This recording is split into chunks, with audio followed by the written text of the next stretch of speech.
Hi guys, welcome to the Challenge Podcast, the show dedicated to transforming your life.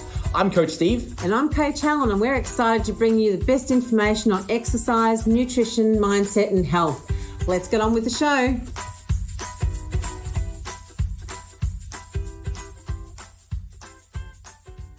What's up guys, Coach Steve here and welcome back to another episode of the Challenge Podcast. In today's episode, I'm joined with Max's third place finalist in the May Challenge, Morris Bird. Morris, welcome to the Challenge Podcast. Yeah, thanks, Steve. Thanks for having me. Mate, I'm so excited to finally get a chance to chat with you. But mate, look, it's been just a couple of days since you found out that you were not only in the top 10, but also in the top 3. What has the past couple of days been like for you? Oh, well, a little surreal. I don't think it's really landed yet because I still kind of feel like I'm in the challenge, I guess, at the moment. I haven't given up. Good. Well, that's what we want, right? We want that long-term style. And it would be a shame with your amazing transformation if you just kind of washed your hands and walked away, right? So that's amazing. And, you should be so proud of what you've achieved. Your transformation is absolutely blew me away. It's amazing.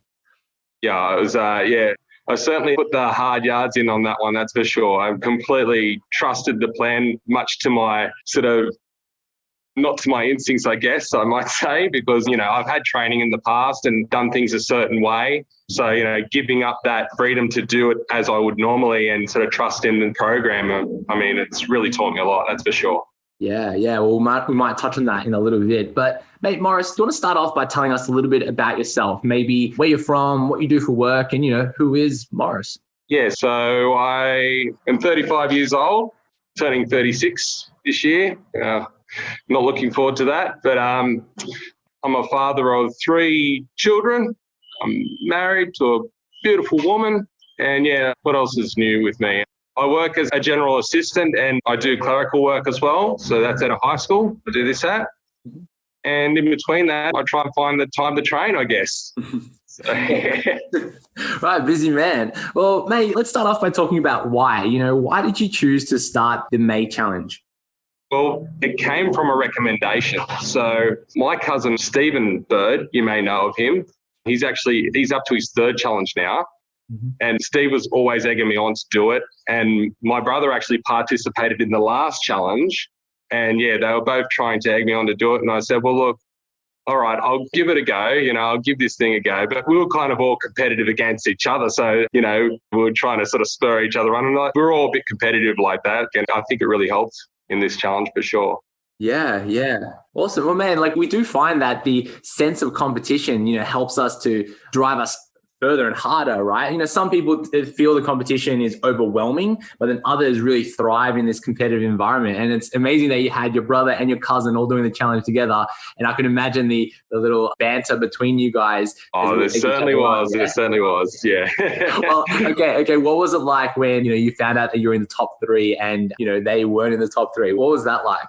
Oh, I don't know how to say this without sounding a bit big-headed, but look, it's one thing to be competitive, and we are competitive against each other, but in saying that, it's also good to have that little bit of humility and sort of being a good sport too. And, we all really encourage each other, but we also push each other with the way we lift or how many reps we do or how much weight we do and, where we finish. But when it comes down to the crunch and you get top 50, which my cousin Stephen and Dan both made top 50 last time, which they were stoked with. But for me, a goal would be to surpass that, I guess.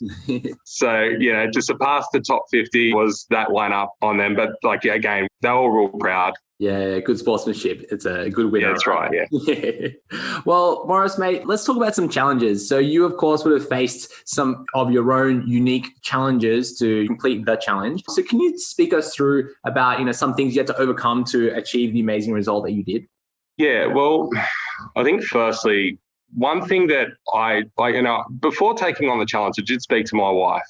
I think it is good to speak to your partner about, I'm going to do this thing and I want to give it 110%.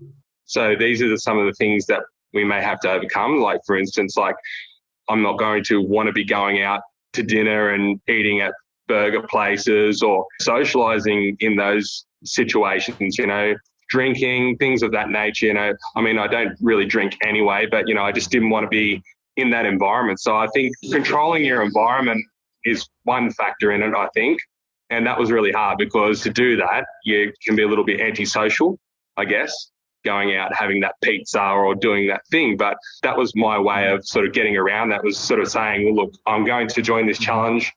I'm going to give it everything. And this is what it means. It means that this, will you support me on that? And my wife did support me on that. And I have a tight-knit community of friends and family, and I explained it to them too, and they all understood it as well. And so when I knew I had their blessing on it and that they had my back, it just made it that much easier to do. But it was a struggle because you don't get to enjoy those people that you're around the same way that you would normally. So again, just being honest with it and open with it and saying what you're doing, and them knowing me, being competitive, they know what I'm like. So they'd want me to win. They would want me to try my best to win or do whatever it took to get my goal. And that's what it was that got me through it. Yeah, well, that is a reoccurring theme. And I think the challenge begins right when you sign up. So before you even touch the nutrition plan or the training plan, it begins then, because the hardest thing to do is to have that conversation with the people in your environment that you want to make change. And that could be the people in your immediate environment, like your home, your social environment, like your friends, or even your work environment, like your colleagues, and having that discussion and saying, hey, for morning tea, I'm just not going to have, cake and cookies that we normally have. I'm just maybe not going to eat something. Or, with your friends, instead of going out and getting pizza or, burgers and beer, I'm just going to maybe choose something else. And if anything, you have this internal conflict in yourself and you almost feel embarrassed to say that, right? And when you're about to have this conversation with your partner going, hey, I want to have a different dinner. Is that okay? And you feel really embarrassed to say that.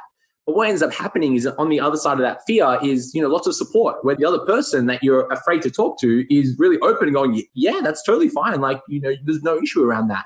And it's a recurring theme. So if you're listening to this and you maybe feel that you can't change your environment, or you feel that you can't have that conversation with your friends, your family, your coworkers, or people around you, you can. And you will find that those people will be the most supportive people in your pocket. And when you do have that conversation, just like what Morris found, was you have this real supportive network around you, which you need to get this amazing transformation like you did. Yeah, no, for sure. Definitely being honest and owning it instead of trying to get those people to sort of support you. You do make them a part of your journey. It's a ripple effect. It does sort of affect people in a positive way, definitely. Yeah. And you probably find that the people that you spoke to, you may have started them thinking a certain way about their health, right? So even just you saying, I'm going to maybe try to eat a little bit better. That's it. Then you may find that your friend then tries to eat a little bit better themselves, right? Definitely, and did you notice that maybe like your social environments, started to change as well, as you almost were the leader of the change to, live a better life? Did you notice that change? Definitely. And I think though, you get those people at the start that join you and go, I'm going to do this. And, they take steps forward and they take steps backwards. But you know what? They are on a better track, a lot better than they were before. One of the struggles is that when people haven't been involved in it and they haven't seen you in 12 weeks and they see a 12-week transformation, they see you then and then they see you now and they say, what's your secret? Yeah. And it's sort of like, well, you didn't see the 12 weeks. It would take 12 weeks to tell you what that secret is. Yeah. Yeah, no, I completely understand that one. I think one thing that we kind of need to be somewhat careful of, but then aware of, is when we do make those changes, we kind of change our own identity. And then when we change our own identity, that can, have some sort of conflict with some friends. And I use this example of a buddy of mine when I was young, pre-fitness Steve, right? And we would always catch up for burger and beer, we were maybe 18 or 19. It was just, the routine that we did. And then once I started trying to eat better and exercising more, I didn't choose to do those events anymore with this particular friend. And what ended up happening was we grew further and further apart. And I don't blame him. And I don't say that he changed, because I changed and I moved in a different direction. And interesting enough, in a few podcasts on this podcast, I've spoken to people who've done successfully in the challenge. And throughout the challenge, they've actually split up with their partner. And that happened in a very small scale environment where they may have started to change their identity to become this, fitness person. And they started to move away from this other person, which ended up leading to a breakup. And I'm not saying this is a bad thing. Maybe that is the need, the change that's required. But yeah, definitely. Look, I mean, an example would be at work in general. I found the people I least expected to understand what it was that I was doing at work were the most understanding and really got behind it and asked a lot of questions about, what I was doing, the challenge, and, where do you sign up? And, is there, it's a school, I work with a lot of females as well. It's a girls' school, and a lot of those women were asking about Maxines and is there one that women can do as well? And, and just being able to explain to them about the positive environment that you're in when you're doing it. You don't feel like strange for doing it or alienated because you're doing something different. That community actually helps you so much.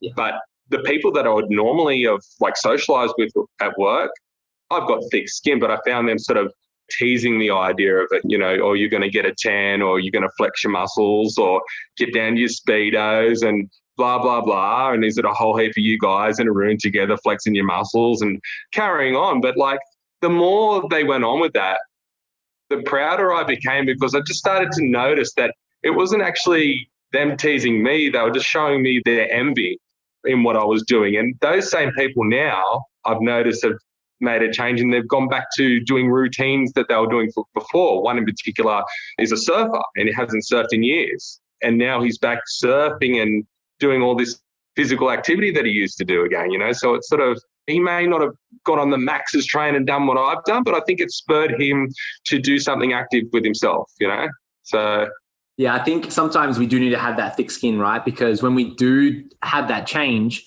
some people's reaction are two things. Number one, they become the expert. So one example, I was having a lunch in a staff room and I was trying to have just a chicken salad, right? Just a classic chicken salad, eating my lunch. And a coworker was sitting next to me. They had their meat pie and a Coca-Cola, and they're looking at me and they're like, oh, why are you eating that for?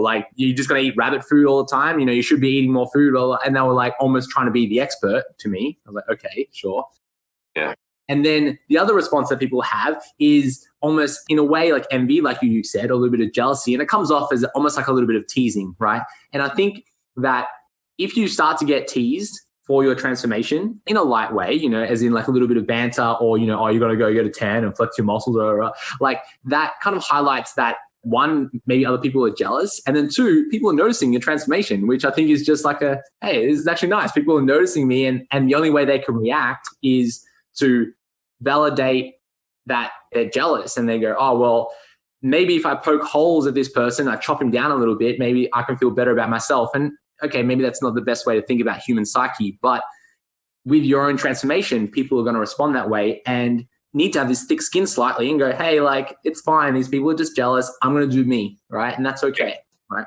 You're right. I think having that thick skin, it helps you have that thick skin to be able to encourage people in the right direction, because people are always afraid of what they don't understand. It's just human psyche. It's pretty much, some people pour loads of money into cars and getting cars looking good and going fast in those cars. And, me personally, I see that as a massive waste of time and money, but I don't understand that world. I don't understand the thrill of it. And so to them, that's not a waste of time, and that's what they enjoy to do, and that's what makes them feel good. You got to be positive about that. Say, well, that guy's doing something good for himself, and that makes him feel good. And I think you got to carry that on your shoulders in everything you do. Don't judge everything. That's it. Yeah. And if someone is acting a certain way towards you and you're doing the challenge right now, take it on as a little bit of a responsibility of yourself to be positive about it. And one way you could react, and you can, fight back at them, or you can keep doing you and be a positive role model for the change that you're trying to instill in yourself and the people that you're around you, right? Yeah, you don't bite. You definitely don't bite. You just be humble, laugh about it with them, and just keep on doing it. Keep on doing it with a smile. That's what I always like to say. Morris, I wanted to speak about something you mentioned at the start of the podcast, where you kind of mentioned how you needed to challenge your own training or previous training and your own beliefs around, maybe fitness and training and nutrition and everything in between. So can you speak a little bit about how you had to maybe change your approach to your own training and nutrition from your own education, your own background, your own style, to take on board some of the principles that we were trying to teach within the challenge? Can you speak a little bit about maybe, letting go of the old style of training and embracing a new style? Oh, yeah, for sure. So, look, my old thought process was along the lines of basically trying to bulk up, putting on as much mass and size as possible. And that wasn't necessarily always eating the right foods. and training the heavy weights, low repetitions, but not with great intensity either. No cardio. And then what I'd do is I'd wait to that few months out of summer and just basically starve and, drop the carbs and eat clean and this sort of thing. And it just, I could never maintain that. I could never say I'd look that way all year round by doing that. But like since the challenge, like on my final photos that I took on that particular day, I weighed 95.4 kilos from 110. Mm-hmm. Congratulations. Since the challenge though, since that time, I'm now sitting around about 98. Mm-hmm. 98 flat. So I'm waking up in the mornings around 97, end of the day 98, but I'm maintaining it. Obviously the eating's picked up a little since the challenge, but it's still based on that same principle. A couple little cheats in between, but nothing too dramatic. But the thing is that my training, the way it is now, like the intensity that I have in my training, the little bit of extra eating that I do here and there, it's not affecting it. I'm not gaining, like by now, I would have gained so much more weight, that's for sure. I mean, I've packed on like way more muscle than I would have normally. Yeah. And I think that's really what's keeping the weight off that I would normally have gotten. Yeah. So talk to us about how you mentally added more intensity to your training. Was it because of maybe the competition, or did you trial different, maybe did you work on your technique, or did you just mentally, have a focus? Like what did you do to improve your intensity?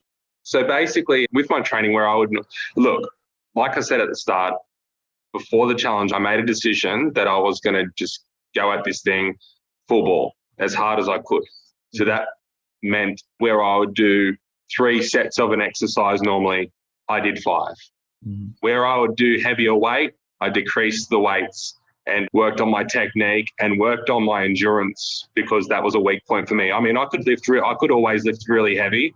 Mm-hmm. I'm quite strong in the gym, but my endurance was really weak, and I could be, I've found in the past when I've been to public gyms and things like that, I could be outworked in the gym, so I could be one of the heavier lifters, but be easily outworked in the gym. And that was always something that really bugged me. Like I thought, I wonder if I could be stronger if I had that more endurance, or if I had more fitness, or if I had a better eating habit. I wonder if these qualities could change. I mean, I actually did a back workout this afternoon in the gym, and I've honestly never been able to deadlift more than 200 kilos. Mm-hmm. Today I did 215 kilos. Amazing. On a deadlift, and smashed it up like it was easy. And I was like, wow, like, where's that been? Like I've trained on and off for years, intense deadlift training and all that, and I've never been able to break that for some reason. Mm-hmm. Today I went out there and just smashed it. And it just goes, the changes I've made in my eating and just picking up on my endurance, working on my fitness, mm-hmm. working on the quality of my repetitions, not doing any cheat sets, things like that I used to use, those type of forced techniques. Mm-hmm. I feel like, it's really pushed me ahead. Yeah. There's plenty of room for more growth too. Yeah, I think we do find a lot of guys come onto the Max's Challenge and maybe they've spent a little bit too much time in the bro science world or, on bodybuilding.com. I'm going to use quotation marks right now, this old school style of training where it was all about negative sets, drop sets, cheat sets, and all these other fancy advanced ways of training. And what that does is just adds layers and layers and layers of fatigue. And we look at some of these pro bodybuilders who, train 7 days a week and we go, well, I should train 7 days a week using all the techniques and every set goes to failure. And I'm going to do 10 sets of chest and then 10 sets of shoulders and 10 sets of triceps. And that's going to be my workout. And you're training for 2 hours, right? And what ends up happening, like I said, is, you just lay it on so much fatigue and we don't give ourselves a chance to recover. And what we find when we start to take people through the Max and the Maxine Challenge, they actually start doing less total exercise. They give themselves time to recover because, there's forced like rest days or periods where some exercise at some training sessions, are less than an hour. And for some people, that's like, whoa, like, no, that's too short of a session, right? And what happens is when we do have these rest days, we get these results like you just said, where this deadlift comes out of nowhere and I'm able to smash it out for reps. And I've never been able to do that before. And it might have been because you gave yourself some good quality time to rest and recover. We started to think about our nutrition, that side of things, and we go, hey, like all these other factors in conjunction with good intensity and training lead to really amazing results like you've achieved. Oh, yeah, for sure, definitely. I did notice there was a little more rest and it was hard for me to kind of peel over to that. But again, I did do it, and I think it really did work. Exactly what you're saying. You know, getting, none of them, I don't want to say that I'm old, but, you know, getting a little older, you know, your body doesn't quite function the same way, and you don't recover the same way as you do when you're younger. There's lots of little tweaks and little bits and pieces that hurt here and there. So, I mean, changing my style of training and focusing more on my technique and things like that, having more rest has definitely helped me. Like, I mean, I actually did before the challenge have a lower back problem, not a diagnosed one to say, but it was like a sciatic sort of problem. Lay in bed at night, it would just ache and go radiate down my legs. And since losing the weight and since training this way, that's actually gone. Amazing. I can't believe it. Like I said to my wife, I said, do you know that pain? I still haven't gotten that pain. I still fear it because I lay in bed and I expect that I'm going to get this sharp pain suddenly when I move a certain way. But yeah, no, it hasn't happened. I haven't gotten it. Amazing. It's so good to hear. Morris, I've got a bunch of questions here, a little bit of speed dating like questions. It's going to be great. First question here. What's your favorite exercise? Shoulder press. Shoulder press. Okay. Are you a standing shoulder press guy or like a seated dumbbell overhead press guy? Yeah, seated dumbbell overhead press. Nice. Yeah. Let's talk about the lower body, and you might have mentioned it already. Are you team squats or team deadlifts? I can't pick because I do them both. I think they go hand in hand. I wouldn't pick because they're two different exercises, really. Like, you need them both. All right, so we're fence sitter. Okay, I'll write that down. Oh, look. Okay, look. If I'm going to pick one, if I'm going to pick one, I'll pick the deadlift. I'll pick the deadlift. Nice. Okay, let's talk about flexing. What's your favorite muscle to flex? Favorite muscle to flex? I would probably say my biceps. Probably, I'd say biceps. Nice. All right, talking about cardio. Were you a fan of cardio, or do you have a love-hate relationship with it? I love cardio, well, certain parts of cardio. I mean, every Saturday morning, I wake up around about 5 a.m. and I actually go for around about a 17-kilometre run. Wow. But the thing is, it's just being a father, working, being a husband, the world can sort of come down on you a little hard sometimes, but having that time to kind of just get out there and run and clear your head, I mean, it's one of my favourite things to do. And especially that time in the morning, there's no one around. Yeah. I take bush trails and it's just, I mean, I don't really call it cardio, you know, in a way, because it's just a bit of me time. That's how I treat it. It's almost like therapy almost, just running. Yeah, pretty much, yeah. Do you listen to music or do you just run? I do, yeah. Nice. And I mean, my list is terrible. I mean, I've got a whole heap of Rocky on there. I've got, it's all uplifting, motivational 80s type music. Love it. So good. All right, let's talk about dinner. What was your go-to dinner while you were doing the challenge? Okay. Oh, God, it's so boring. It sounds so boring.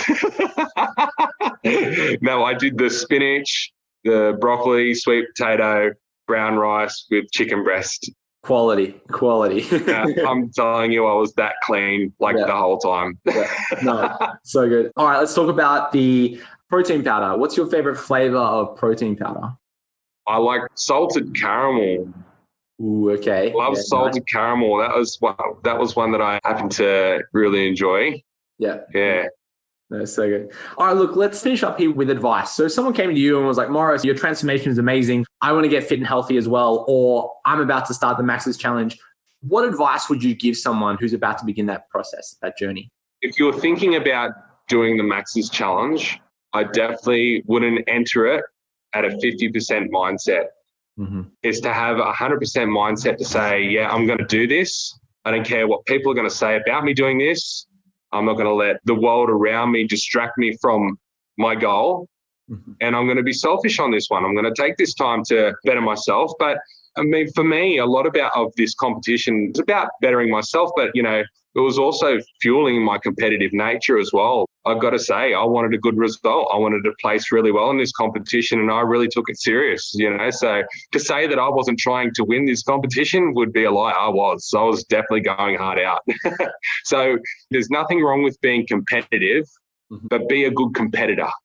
So be fair and encourage others, but be competitive and try your best to win, I think. Yeah, that's some quality advice. Love it.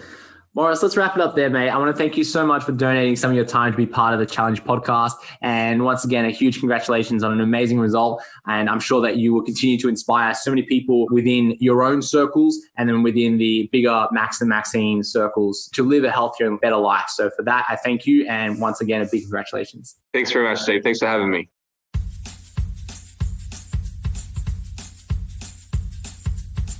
Thanks for listening, guys. If you like the show, share it with a friend or leave us a review on iTunes to help us spread the good word. See you next time.